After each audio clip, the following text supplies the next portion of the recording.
တော့ကောက်ဆက်ဆိုရလူတွေတို့ထည့်နေတာနော်သူကလေးတော့ဘယ်လိုထည့်ကြလဲဆိုဒ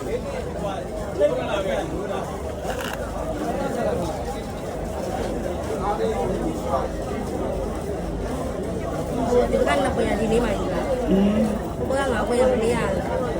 လောက်ပြီလားအဲ့ကောင်15ပေးတယ်အဲ့ဟိုပါပဲအပြင်ကုန်တွေက15ပေးတွင်းရမောရတယ်သူပဲယူလာဒီနေ့က